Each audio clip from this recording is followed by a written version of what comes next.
신들의 전쟁은 어느 날 갑자기 시작되지 않았습니다. 번개가 하늘을 가르기 전부터, 전사의 검이 뽑히기 전부터 이미 두 세계의 운명은 서로 다른 방향을 가리키고 있었습니다. 질서를 통제하려는 신들과 종말을 받아들인 신들이 같은 하늘 아래 선다면 그 전쟁의 끝은 과연 무엇을 남기게 될까요? 지금부터 신화 역사상 가장 거대한 두 세계관의 충돌, 올림포스와 아스가르드, 그 전쟁의 서막을 엽니다. 먼저 올림포스를 보십시오. 이곳은 혼돈을 무너뜨리고 그 위에 철저한 질서를 세운 세계입니다. 제우스의 번개는 단순한 무기가 아닙니다. 그것은 세상을 통제하는 규칙이자 거역할 수 없는 법의 상징이었습니다. 신들은 계약을 맺었고 인간에게 문명을 주었으며 태양과 계절을 관리했습니다. 올림포스의 신들에게 전쟁이란 가능한 한 피해야 할 비효율이거나 반드시 명분과 정당성이 있어야만 하는 징벌이었습니다. 그들은 믿었습니다. 완벽한 질서가 있다면 영원한 통제가 가능하다고 말이죠. 하지만 북쪽의 아스가르드는 전혀 달랐습니다. 이곳의 신들은 태어날 때부터 세상의 끝을 알고 있었습니다. 라그나로크, 언젠가 모든 것이 불타고 무너질 것이라는 피할 수 없는 예언. 그래서 그들에게 평화는 사치였고 전투는 일상이었습니다. 오딘은 지혜를 얻기 위해 한쪽 눈을 바쳤고 토르의 망치는 질서가 아닌 생존을 위해 휘둘러졌습니다. 그들은 미래를 통제하려 하지 않았습니다. 대신 다가올 파멸을 감당하기 위해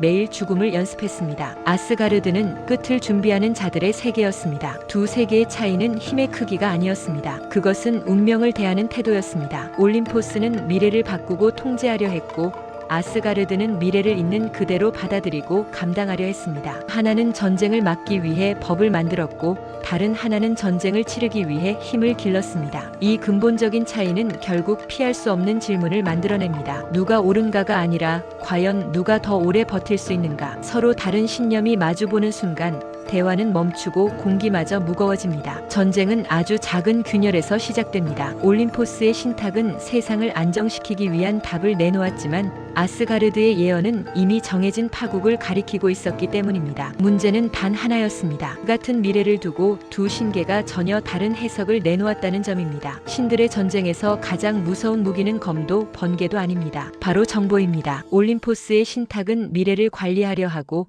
아스가르드의 예언은 미래를 각오하게 만듭니다. 오해는 의심을 낳았고 의심은 곧 적의를 불렀습니다. 사소한 국경의 마찰, 인간 세계의 재물 문제, 그리고 전령들의 엇갈린 보고, 이 모든 것이 쌓여 더 이상 말로 해결할 수 없는 임계점에 도달합니다. 그리고 신화가 강력한 이유는 전쟁을 설명하는 대신 전쟁을 기억하게 만들기 때문입니다. 번개, 방패, 망치, 룬, 세계수, 이런 오브젝트는 단순한 소품이 아닙니다. 세계의 규칙을 압축한 상징이고 전쟁의 리듬을 반복해주는 나침반입니다. 한번 각인된 상징은 다음 장면을 계속 당겨옵니다. 질서를 지키려는 신들과 종말을 준비해온 신들. 이제 이 전쟁은 피할 수 없게 되었습니다. 이것은 단순히 누가 더 강한가의 싸움이 아닙니다. 누가 더 큰 대가를 치를 각오가 되어 있는가?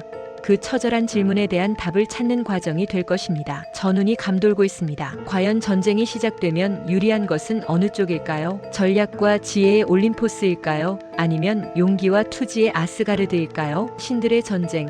그 2부에서는 본격적인 전략과 전투의 양상을 분석합니다. 지금 보신 영상의 더 깊은 분석과 승패의 비밀은 고정 댓글의 블로그 링크에서 확인하실 수 있습니다. 신들의 전쟁은 이미 시작되었습니다. 단지 아직 번개가 떨어지지 않았을 뿐입니다. 구독과 좋아요를 눌러 이 전쟁의 결말을 함께 지켜봐 주세요.